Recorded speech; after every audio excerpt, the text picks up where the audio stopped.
Yo guys, just before this video starts, whilst I was editing this, I realised that I sound really down. It's because I'm ill. I can't help it, my voice is kind of not even there. It's a miracle I managed to record this and my voice, so sorry about that, but I hope you enjoy the video. Peace.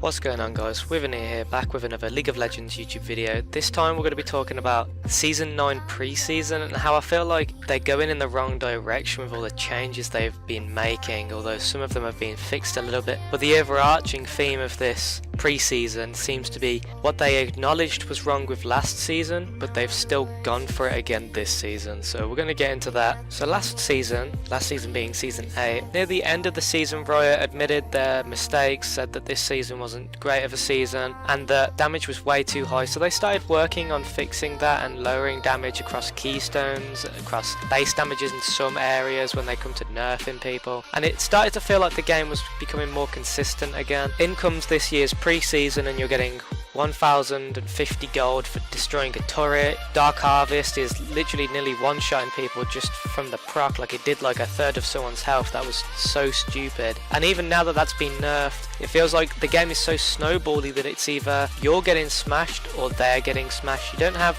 many long games, maybe like one or two in 20 games. The game will go to 35 minutes, 40 minutes, which is what League of Legends used to be. It used to be a lot of small decision making leading up to big team fights around Baron, around like inhibs at 35 to 40 minutes when people had items, and that's what League of Legends used to be. Now it seems to be try and pick someone and blow them up as soon as possible, and because damage is so high, you're able to do that way more effectively than going into a game with any other sort of strategy. And this is how it's been for almost a year now. I say almost a year, it's actually been like this for a year now. So the nerfs to Dark Harvest have fixed this, but realistically Dark Harvest is now a dead rune and no one's going to be using it apart from a select few champions who have good rune stones before it was brought out anyway. So let's carry on talking about how damage is too high at the moment and what I believe they could do to fix this. Now they could obviously go into every single champion and give them less damage, you know, the same amount of health, and this would essentially make it so that there was less one-shotting available. But then assassins, you know, might feel really bad.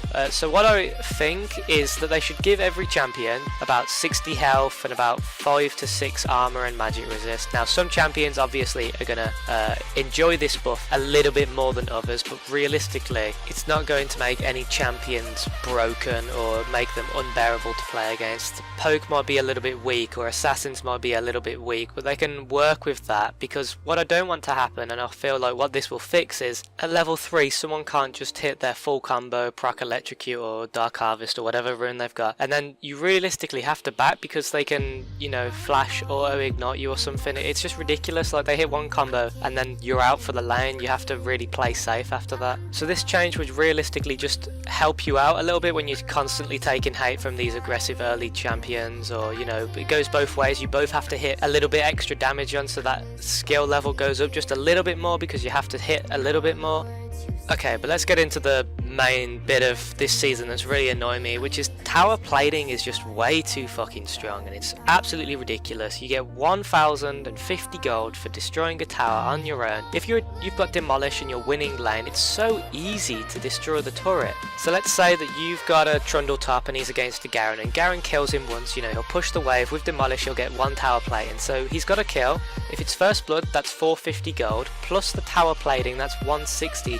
That's 610 gold just from that one play, assuming that he didn't get a bit of a CS lead for pushing the wave after the kill anyway. So that altogether already is like 2 long swords that the Trundle doesn't have already just from that one play. Now I'm not saying that Garen shouldn't get a lead from, you know, getting a solo kill, and Trundle will have TP maybe to be able to negate some of that. Maybe Garen does only get one tower plating or doesn't get the CS lead, but I just feel that this is way too easy to achieve because now Garen's got a huge lead. He can easily kill Trundle again. You know, if the jungler comes up, then it's absolutely a free kill, and then he can get probably the whole tower, if not then at least 3 tower plating, which is, you know, 240 gold on each person. So I think that they should lower how much gold that the tower plating actually gives you, but on the other side of things make it last a few minutes longer so that the jungler does have a chance to, you know, get a few camps, gank, get some tower plating, gank, get some tower plating. Because at the moment, because of how valuable they are, the jungler really is under so much pressure to gank a lot early game and get this tower plating, get the laners all ahead so they can snowball the lane even more through the tower plating and the first tower gold and just tower gold in general. And it becomes really toxic and snowbally, and that's really bad, especially if you're on the losing side of things, because you feel powerless to stop all this snowballing from going on with all this gold that's just funneling into players as soon as they start getting a little bit of a lead. Because altogether it's 160 gold per tower plating, and there's 5 of them. And then imagine if, you know, your laner gets